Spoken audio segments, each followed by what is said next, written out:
May mga tanong na tahimik na naninirahan sa ating puso mula pa nang tayo ay isilang. Naisip mo na ba kung bakit sa partikular na buwan ka isinilang at kung ito ba ay may mas malalim na dahilan? Paano kung ang petsa ng iyong kapanganakan ay hindi lamang numero kundi bahagi ng dakilang plano ng Diyos? Sa unang sandali pa lamang ng iyong paghinga ay may mensaheng nakaukit na sa iyong buhay. At ngayong sandaling ito ay maaring panahon na upang iyong matuklasan ang katotohanan iyon. Sa Biblia ay makikita natin na ang Diyos ay Diyos ng panahon at kaayusan. May takdang oras ang bawat bagay sa ilalim ng langit. Ayon sa aklat ng mga ngaral, hindi nagkakataon ang pagsilang ng isang tao sapagkat ito ay itinakda ng kamay ng may lalang. Bawat buwan ay may dalang aral at paalala na makikita sa mga kwento ng banal na kasulatan. At ang mga aral na ito ay maaring magsilbing salamin ng iyong espiritual na paglalakbay. Bago tayo magsimula, mga mahal kong manunood, iniimbitahan ko po kayo na mag-subscribe sa ating channel para lagi po kayong updated sa mga bagong videos na aking gagawin. Paki-like na din ito at share sa iyong mga kaibigan at baguhin natin ang ating buhay sa pamamagitan ng mga salita ng Diyos. Ang simpleng suporta ninyo ay malaking bahagi ng pagpapalaganap ng salita ng Panginoon. Sa bawat pag-share ay may pusong maaring magising sa pananampalataya. Sa bawat panonood ay may buhay na maaring mabago. At sa bawat pakikinig ay may kaluluwang maaring mapalapit sa Diyos. Ang Biblia ay puno ng mga taong tinawag ng Diyos sa tiyak na panahon ng kanilang buhay. May mga isinilang sa panahon ng digmaan, ngunit naging kasangkapan ng kapayapaan. May mga ipinanganak sa panahon ng kagutuman, ngunit naging sagot sa panalangin ng marami. Ipinapakita nito na ang panahon ng ating kapanganakan ay may kaakibat na layunin. At ang layuning ito ay laging nakaangkla sa kalooban ng Diyos. Sa pagtalakay natin sa bawat buwan, ay hindi natin huhulaan ang kapalaran. Bagkus ay ating hahanapin ang mga aral na nais ituro ng Diyos sa pamamagitan ng Biblia. Ito ay paanyaya upang mas kilalanin ang ating sarili sa liwanag ng pananampalataya. Ito ay paalala na tayo ay hinubog ng Diyos ng may intensyon at pag-ibig. At sa pagtatapos ng bidyong ito, ay nawa ay mas maunawaan mo kung sino ka sa paningin ng Diyos. Number 1, Enero at ang panimula ng plano ng Diyos. Ang Enero ay sumisimbolo ng simula at bagong yugto sa ilalim ng makapangyarihang kamay ng Diyos. Sa Biblia ay malinaw na ang Diyos ay Diyos ng kaayusan at Siya ang nagtatakda ng tamang panahon ng bawat bagay. Ang mga taong isinilang sa buwang ito ay hindi aksidente, kundi bahagi ng banal na plano ng may lalang. Sila ay madalas inilalagay ng Diyos sa mga sitwasyong nangangailangan ng tapang at paninindigan. Ang kanilang buhay ay paalala na ang bawat simula ay may banal na layunin kapag inialay sa Panginoon. Sa aklat ng Genesis ay mababasa na sa simula ay nilikha ng Diyos ang langit at ang lupa. Bago pa man mabuo ang lahat ay nauna munang nilikha ang liwanag ayon sa kanyang salita. Ito ay larawan ng mga isinilang sa Enero na tinatawag upang maging ilaw sa madilim na mundo. Sila ay binibigyan ng kakayahang magdala ng pag-asa sa mga pusong pinanghihinaan ng loob. Ang kanilang presensya ay maaring maging paalala ng katotohanan at pag-ibig ng Diyos sa kapwa. Ang Enero ay panahon ng mga desisyon at ganap na pagtitiwala sa kalooban ng Diyos. Maraming lingkod ng Diyos sa Biblia ang tinawag sa mga sandaling puno ng bagong simula. Hindi nila alam ang buong plano, ngunit pinili nilang sumunod sa tinig ng Panginoon. Ang pagsunod na iyon ang nagbukas ng pintuan ng mga himala at pagbabago sa kanilang buhay. Ito rin ang hamon sa mga isinilang sa Enero na maglakad sa pananampalataya at hindi sa takot. Ang isang taong isinilang sa Enero ay madalas may pusong handang manguna at magpasimula ng gawain. Ngunit malinaw sa Biblia na ang pamumuno ay hindi tungkol sa kapangyarihan kundi sa paglilingkod. Itinuro ni Jesus na ang tunay na dakila ay ang marunong magpakumbaba at magmahal. Ang talino at lakas ay ipinagkakatiwala ng Diyos upang gamitin sa ikabubuti ng marami. Ito ang paalala na ang pamumuno ay isang tawag ng Diyos at hindi pansariling ambisyon. Sa huli ang Enero ay hindi lamang unang buwan ng taon, kundi paanyaya sa bagong buhay kay Kristo. Ito ay panawagan upang iwan ang lumang pagkatao at yakapin ang panibagong pagkatao sa Panginoon. Bawat taon ay pagkakataong ibinibigay ng Diyos upang magsisi at magbalik loob. Para sa mga isinilang sa buwang ito, ang mensahe ay malinaw at puno ng pag-asa. Sila ay itinakda ng Diyos upang magsimula ng pagbabago sa pananampalataya at pagsunod sa kanyang kalooban. Number 2, Pebrero at ang pagsubok ng pananampalataya. Ang Pebrero ay sumisimbolo ng panahon ng paghihintay at tahimik na paghuhubog ng Diyos sa buhay ng tao. Sa Biblia ay makikita na ang Panginoon ay madalas gumagawa sa mga sandaling hindi napapansin ng marami. Ang mga isinilang sa buwang ito ay hindi inilalayo sa pagsubok, kundi inihahanda sa mas malalim na pananampalataya.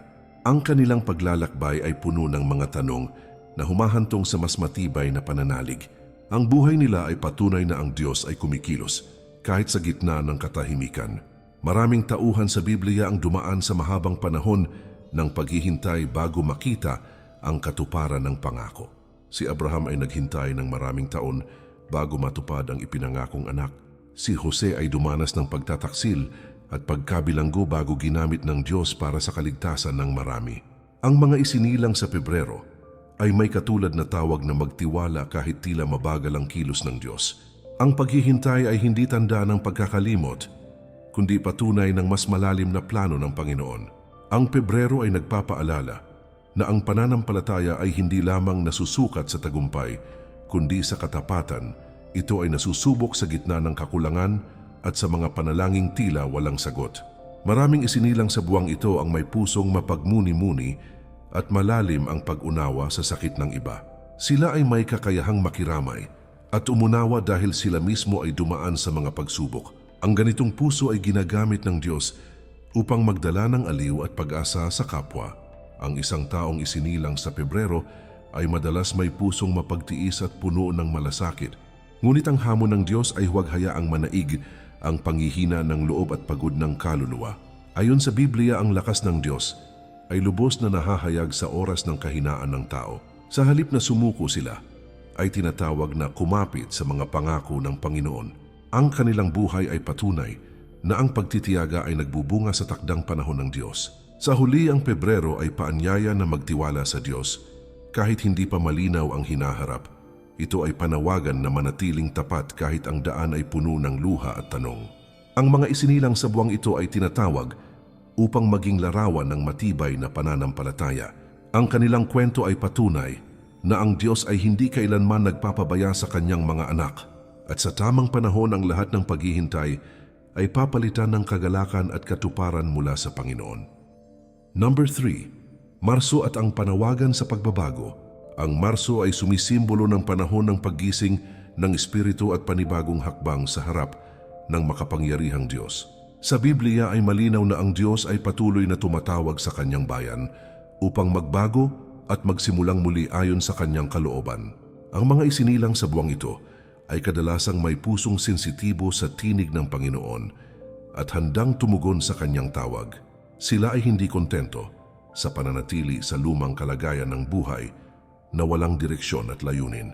Ang kanilang pagkatao ay paalala na ang tunay na pananampalataya ay laging may kasamang pagbabago ng puso at isip. Maraming kwento sa Biblia ang malinaw na nagpapakita ng bigla at makapangyarihang pagbabago sa buhay ng tao. Si Saul ay tinawag ng Diyos sa daan patungong Damasco at naging si Pablo na tapat na lingkod ni Kristo. Ang pagbabagong ito ay hindi lamang panlabas, kundi malalim na pagbabago ng puso, pananaw at layunin sa buhay. Ito ang larawan ng mga isinilang sa Marso na tinatawag upang magbago at maging daluyan ng pagbabago sa iba. Ang kanilang buhay ay maaaring magsilbing patutuo ng kapangyarihan ng biyaya at awa ng Diyos. Ang Marso ay panahon ng pagsisisi at taus-pusong pagbabalik loob sa Panginoon ng buong pagkatao. Sa banal na kasulatan ay ipinapakita na ang Diyos ay laging handang magpatawad sa pusong nagpapakumbaba at nagsisisi. Ang mga isinilang sa buwang ito ay may kakayahang magsuri ng sarili at kilalanin ang kanilang mga pagkukulang. Hindi sila natatakot harapin ang kanilang kahinaan sa harap ng Diyos sa pamamagitan ng panalangin. Ito ay biyayang ginagamit ng Panginoon upang magdala ng tunay at pangmatagalang pagbabago sa buhay ng tao. Ang isang taong isinilang sa Marso ay madalas may pusong matapang at handang humakbang sa bago at hindi tiyak. Ngunit ang tapang na ito ay kailangang samahan ng lubos na pagsunod sa kalooban at gabay ng Diyos. Ayon sa Biblia, ang tunay na lakas at tapang ay nagmumula sa pagtitiwala sa Panginoon at hindi sa sarili. Kapag ang bawat hakbang ay inialay sa Diyos, ito ay nagiging daan ng pagpapala at tagumpay. Ito ang paalala na ang pagbabago ay nagiging makabuluhan kapag ito ay may pundasyon ng pananampalataya. Sa huli, ang Marso ay paanyaya na iwan ang lumang buhay at buong pusong yakapin ang bagong buhay kay Kristo. Ito ay panawagan na huwag matakot sa pagbabago sapagkat ang Diyos mismo ang kasama sa bawat hakbang. Ang mga isinilang sa buwang ito ay tinatawag upang maging instrumento ng pagbabago sa kanilang pamilya at komunidad.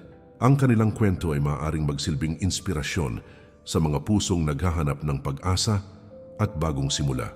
At sa bawat hakbang ng pagbabago ay laging naroroon ang biyaya, awa at walang hanggang pag-ibig ng Diyos. Number 4, Abril at ang panahon ng pagkabuhay at pag-asa. Ang Abril ay sumisimbolo ng panahon ng pagkabuhay at panibagong pag-asa sa harap ng Diyos. Sa Biblia ay malinaw na ang Diyos ay may kapangyarihan na bumuhay ng tila patay at muling magpanibago ng puso. Ang mga isinilang sa buwang ito ay kadalasang may dalang pag-asa sa gitna ng panghihina at kawalan ng lakas ng iba. Sila ay may kakayahang magbigay liwanag sa mga pusong sugatan at napagod na sa buhay. Ang kanilang buhay ay paalala na sa Diyos ay laging may bagong simula at muling pagkabuhay. Ang Abril ay malapit na iniuugnay sa mensahe ng muling pagkabuhay ni Jesus. Ang pagkabuhay na mag-uli ni Kristo ay sentro ng pananampalatayang Kristiyano at pinagmumulan ng pag-asa. Ito ay patunay na ang kamatayan at kasalanan ay hindi ang huling salita. Ang mga isinilang sa Abril ay tinatawag upang ipahayag sa kanilang buhay ang tagumpay ng pag-asa laban sa kawalan. Sila ay paanyaya na maniwala na may liwanag kahit sa pinakamadilim na yugto ng buhay. Maraming tauhan sa Biblia ang nakaranas ng tila wakas, ngunit binigyan ng Diyos ng panibagong simula. Si Lazaro ay binuhay mula sa kamatayan bilang patunay ng kapangyarihan ng Panginoon. Ipinakita nito na walang sitwasyong huli na para sa Diyos. Ang mga isinilang sa Abril ay maaring maging saksi ng mga himalang bunga ng pananampalataya. Ang kanilang kwento ay nagpapatunay na ang Diyos ay Diyos ng muling pagkabuhay. Ang isang taong isinilang sa Abril ay madalas may pusong masayahin at puno ng pag-asa. Ngunit ang tunay na pag-asa ayon sa Biblia ay hindi nakabatay sa sitwasyon kundi sa pangako ng Diyos. Tinuturuan tayo ng Panginoon na magtiwala kahit sa gitna ng pagsubok at sakit. Ang pag-asa na mula sa Diyos ay nagbibigay lakas upang magpatuloy kahit mahirap ang daan. Ito ang paalala na ang tunay na kagalakan ay nagmumula sa pananampalataya kay Kristo. Sa huli, ang Abril ay paanyaya na maniwala sa kapangyarihan ng Diyos na magpanibago ng buhay. Ito ay panawagan na huwag manatili sa pagkatalo at sugat ng nakaraan. Ang mga isinilang sa buwang ito ay tinatawag upang maging tagapagdala ng pag-asa sa kanilang kapaligiran. Ang kanilang presensya ay maaring maging mensahe ng muling pagkabuhay sa iba. At sa bawat hakbang ng buhay ay ipinapaalala ng Abril na ang Diyos ay laging may bagong gawa at bagong simula. Number 5, Mayo at ang paglago sa pag-ibig ng Diyos. Ang Mayo ay sumisimbolo ng panahon ng paglago at kasaganaan sa ilalim ng pag-aaruga ng Diyos. Sa Biblia ay madalas ihambing ang buhay ng tao sa isang halamang inaalagaan ng Panginoon. Ang mga isinilang sa buwang ito ay kadalasang may pusong marunong magmahal at mag-aruga sa kapwa. Sila ay may likas na kakayahang magpalago ng relasyon at magbigay ng kalinga. Ang kanilang buhay ay paalala na ang pag-ibig ng Diyos ay dapat lumago at ibahagi. Maraming talata sa Biblia ang nagsasalita tungkol sa paglago ng pananampalataya. Ayon sa banal na kasulatan, ang taong nakaugat sa Diyos ay namumunga sa takdang panahon. Ang mga isinilang sa Mayo ay tinatawag upang maging bunga ng pag-ibig at kabutihan. Hindi lamang sila tumatanggap ng biyaya, kundi nagiging daluyan ng biyaya sa iba.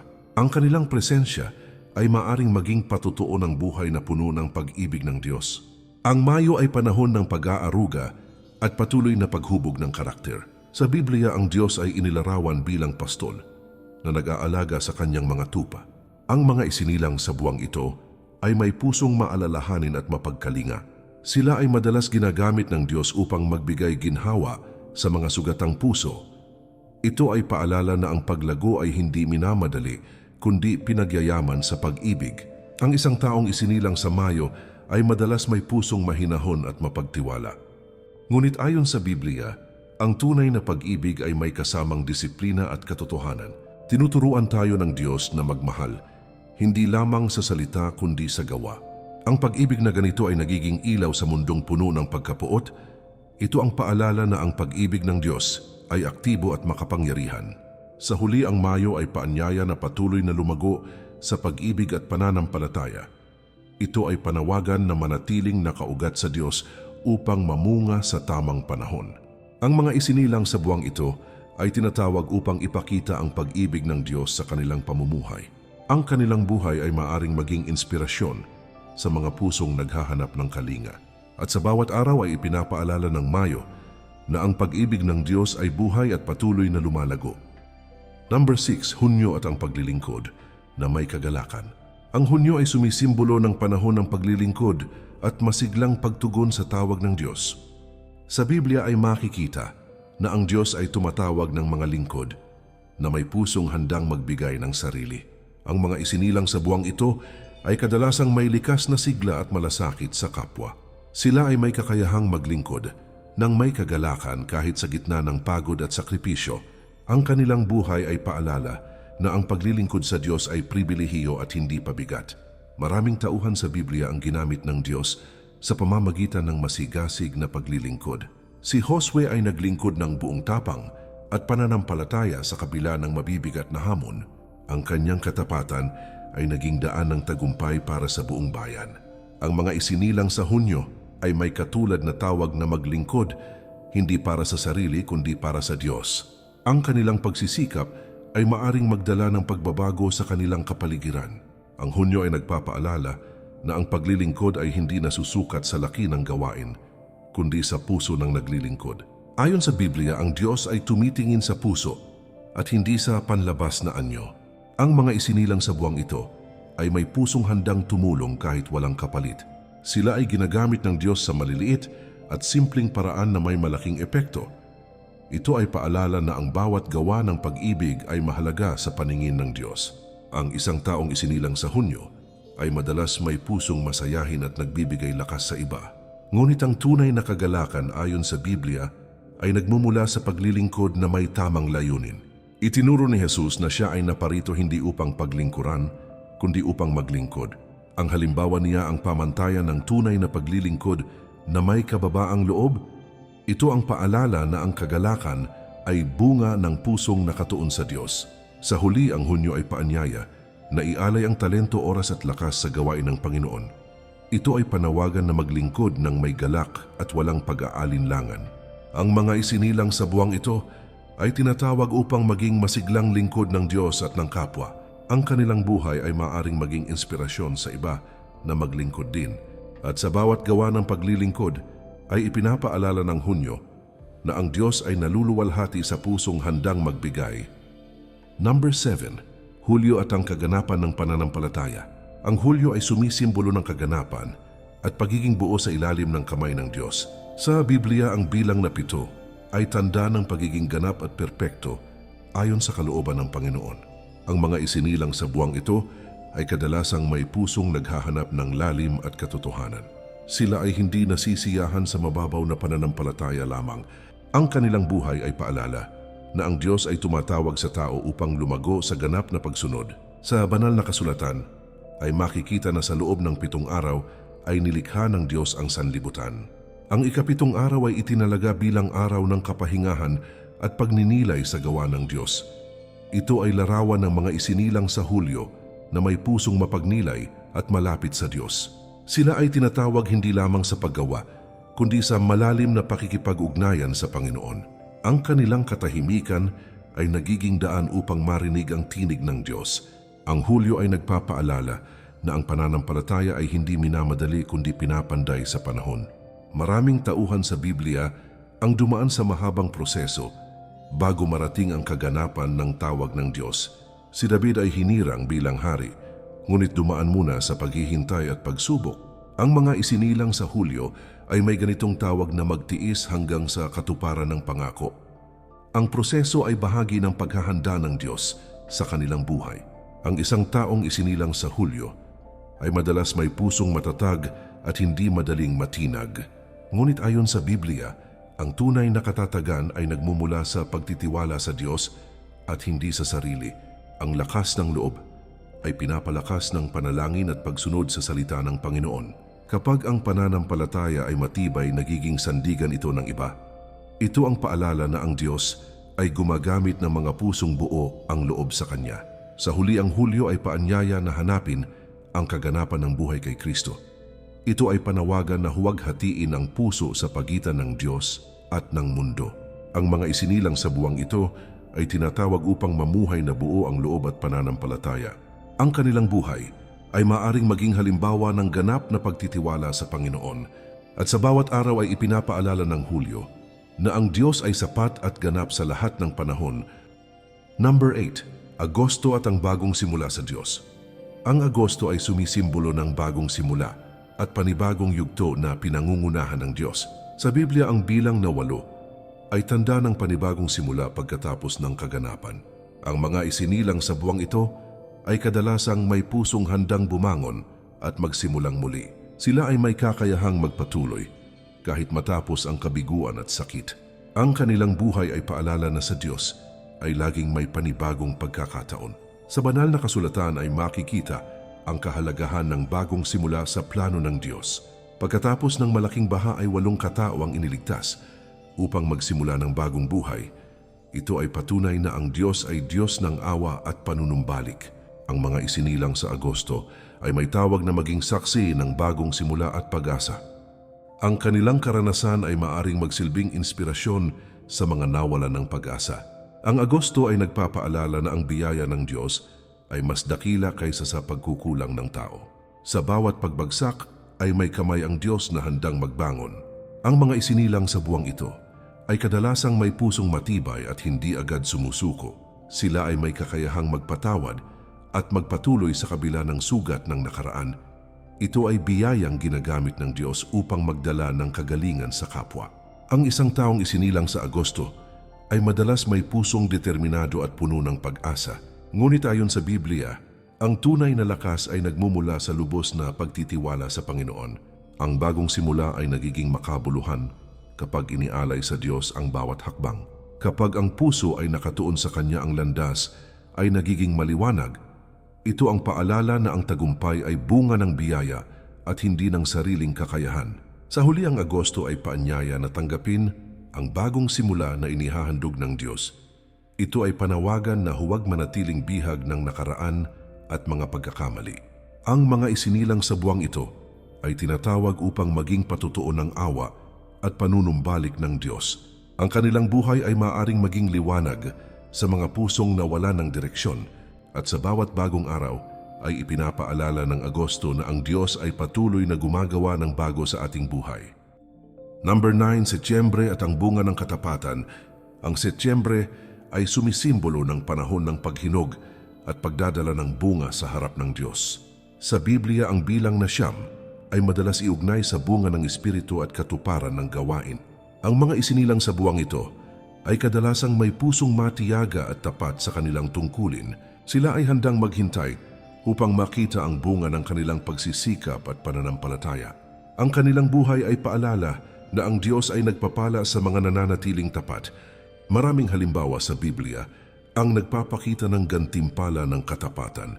Si Noe ay tapat na sumunod sa utos ng Diyos kahit hindi siya nauunawaan ng iba. Ang kanyang pagsunod ay nagbunga ng kaligtasan para sa kanyang pamilya. Ang mga isinilang sa Setyembre ay may tawag na manatiling matatag kahit walang papuri. Ang kanilang katapatan ay maaaring magdala ng pagpapala sa maraming buhay. Ang Setyembre ay nagpapaalala na ang bunga ay hindi agad nakikita. Ayon sa Biblia, ang bawat binhi ay may takdang panahon ng paglago at paghinog. Ang mga isinilang sa buwang ito ay marunong magtiis at maghintay sa tamang oras ng Diyos. Sila ay hindi madaling panghinaan ng loob kapag mabagal ang resulta. Ito ay biyayang ginagamit ng Diyos upang magpakita ng tunay na pagtitiyaga. Ang isang taong isinilang sa Setyembre ay madalas may pusong responsable at mapagkakatiwalaan. Ngunit ang paalala ng Biblia ay manatiling mapagkumbaba sa gitna ng tagumpay. Ang bunga ng pananampalataya ay dapat magluwalhati sa Diyos at hindi sa sarili. Kapag ang puso ay nananatiling tapat, ang biyaya ay patuloy na dadaloy. Ito ang paalala na ang tagumpay ay kasunod ng pagsunod. Sa huli, ang Setyembre ay paanyaya na patuloy na mamunga sa mabuting gawa. Ito ay panawagan na huwag mapagod sa paggawa ng tama sa paningin ng Diyos. Ang mga isinilang sa buwang ito ay tinatawag upang maging halimbawa ng katapatan at pagtitiyaga. Ang kanilang buhay ay maaaring magsilbing patotoo ng bunga ng pananampalataya. At sa bawat panahon ng pagani ay ipinapaalala ng Setyembre na ang Diyos ay tapat sa kanyang mga pangako. Number 10, Oktubre at ang kaganapan ng plano ng Diyos. Ang Oktubre ay sumisimbolo ng kaganapan at katuparan ng plano ng Diyos sa buhay ng tao. Sa Biblia, ang bilang na 10 ay tanda ng pagkakumpleto at banal na kaayusan. Ang mga isinilang sa buwang ito ay kadalasang may pusong nakatuon sa layunin at direksyon. Sila ay hindi madaling mailigaw sapagkat hinahanap nila ang kalooban ng Diyos. Ang kanilang buhay ay paalala na ang Diyos ay may malinaw na plano para sa bawat isa. Maraming halimbawa sa Biblia ang nagpapakita ng kahalagahan ng pagsunod sa utos ng Diyos. Ang 10 utos ay ibinigay bilang gabay sa pamumuhay na lugod sa Panginoon. Ito ay nagpapakita na ang kaganapan ay nagmumula sa pagsunod at hindi sa sariling kagustuhan. Ang mga isinilang sa Oktubre ay may tawag na mamuhay ayon sa katotohanan ng salita ng Diyos. Ang kanilang pagsunod ay nagiging ilaw sa landas ng iba. Ang Oktubre ay nagpapaalala na ang plano ng Diyos ay dahan-dahang nahahayag sa panahon. Hindi lahat ay agad na uunawaan, ngunit ang tiwala ay kinakailangan. Ang mga isinilang sa buwang ito ay madalas may pusong mapanuri at mapagnilay. Sila ay naghahanap ng kabuluhan at lalim sa bawat hakbang ng buhay. Ito ay biyayang ginagamit ng Diyos upang ipakita ang kanyang karunungan. Ang isang taong isinilang sa Oktubre ay madalas may pusong matatag at may paninindigan. Ngunit ayon sa Biblia, ang tunay na paninindigan ay nakaugat sa katotohanan ng Diyos. Ang lakas ng loob ay pinalalakas ng panalangin at pagsunod sa kanyang salita. Kapag ang pundasyon ay ang Diyos, ang buhay ay nananatiling matibay.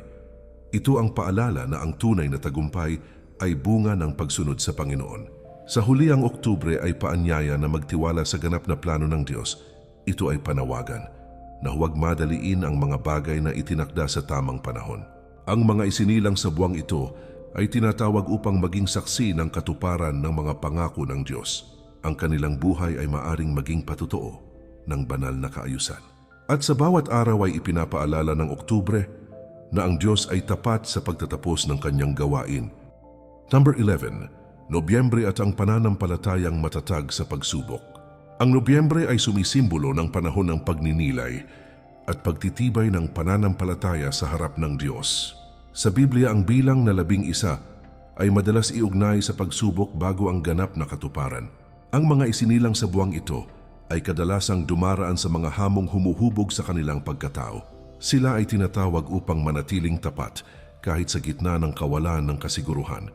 Ang kanilang buhay ay paalala na ang pananampalataya ay lalong tumitibay sa gitna ng pagsubok. Maraming tauhan sa Biblia ang nakaranas ng matinding hamon bago makita ang gawa ng Diyos. Si Job ay nanatiling tapat kahit nawalan siya ng halos lahat. Ang kanyang pagtitiis ay naging patotoo ng tunay na pananampalataya. Ang mga isinilang sa Nobyembre ay may katulad na tawag na kumapit sa Diyos kahit masakit ang proseso. Ang kanilang pagtitiyaga ay hindi nasasayang sa paningin ng Panginoon. Ang Nobyembre ay nagpapaalala na ang katahimikan ay hindi nangangahulugang kawalan ng kilos ng Diyos. Sa mga panahong tila walang sagot ang langit, ay may ginagawang mas malalim ang Panginoon sa puso. Ang mga isinilang sa buwang ito ay madalas may pusong mapagnilay at mapagtiis. Sila ay marunong maghintay at magtiwala sa tamang oras ng Diyos. Ito ay biyayang ginagamit ng Panginoon upang maghubog ng matibay na pananampalataya. Ang isang taong isinilang sa Nobyembre ay madalas may pusong tahimik ngunit matatag. Ngunit ayon sa Biblia, ang tunay na lakas ay nagmumula sa panalangin at pagtitiwala sa Diyos. Ang mga pagsubok ay hindi hadlang, kundi hakbang patungo sa paglago. Kapag ang puso ay nananatiling tapat, ang Diyos ang nagiging sandigan. Ito ang paalala na ang Diyos ay malapit sa mga pusong nagtitiwala sa Kanya. Sa huli, ang Nobyembre ay paanyaya na manatiling tapat kahit mahirap ang daan. Ito ay panawagan na huwag sumuko sa gitna ng paghihintay at luha. Ang mga isinilang sa buwang ito ay tinatawag upang maging halimbawa ng matibay na pananampalataya. Ang kanilang buhay ay maaring magsilbing lakas ng loob sa mga pinanghihinaan at sa bawat pagsubok ay ipinapaalala ng Nobyembre na ang Diyos ay tapat magpakailanman. Number 12. Disyembre at ang kaganapan ng pangako ng Diyos. Ang Disyembre ay sumisimbolo ng katuparan at pagsasara ng isang yugto sa ilalim ng plano ng Diyos. Sa Biblia, ang bilang na 12 ay tanda ng banal na kaayusan at pagkakabuo ng bayan ng Diyos. Ang mga isinilang sa buwang ito ay kadalasang may pusong nakatuon sa pagkakaisa at layunin. Sila ay may kakayahang magdala ng kapayapaan sa gitna ng kaguluhan. Ang kanilang buhay ay paalala na ang Diyos ay tumutupad sa kanyang mga pangako. Maraming halimbawa sa Biblia ang nagpapakita ng kahalagahan ng bilang na 12. May 12 tribo ang Israel na bumuo sa bayan ng Diyos. Pinili rin ni Jesus ang 12 alagad upang ipagkatiwala ang kanyang misyon. Ang mga isinilang sa Disyembre ay may tawag na maging bahagi ng gawain ng Diyos sa mundo. Ang kanilang presensya ay maaaring magsilbing tanda ng pagkakaisa at misyon.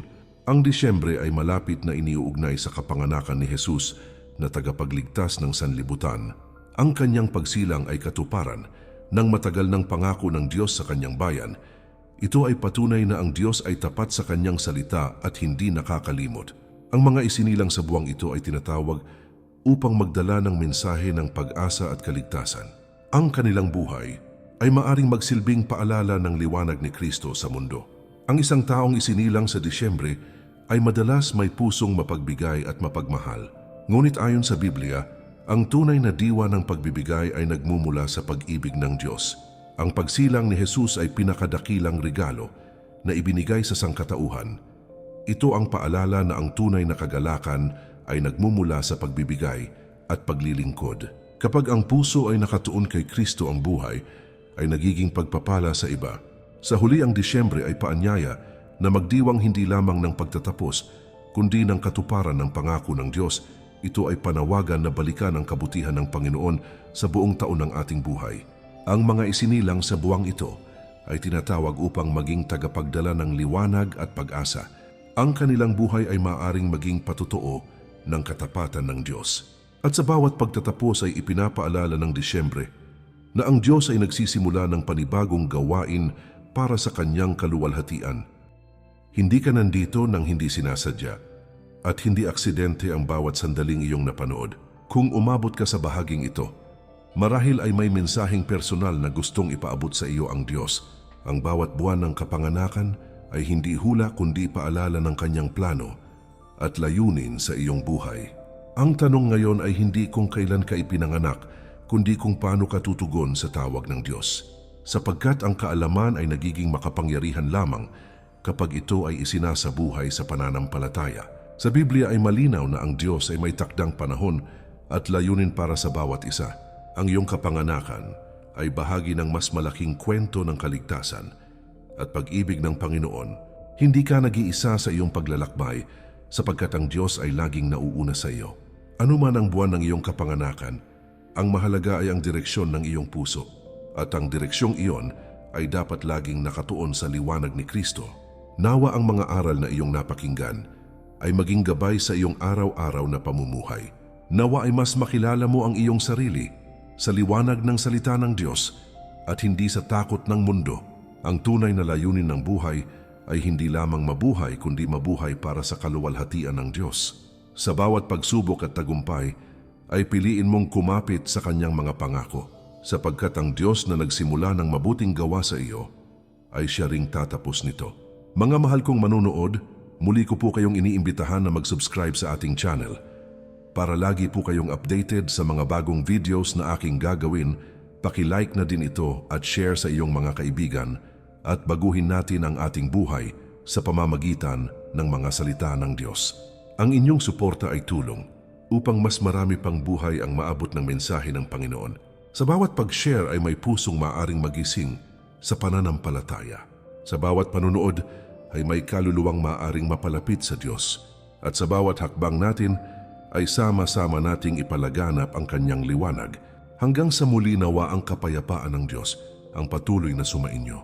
Dalhin ninyo ang mga aral na ito hindi lamang sa isipan kundi sa puso at gawa. Tandaan ninyo na kayo ay isinilang sa tamang panahon ayon sa plano ng Diyos. At habang may hininga, ay may pagkakataong magmahal, magbago at maglingkod. Pagpalain kayo ng Panginoon ngayon at magpakailanman.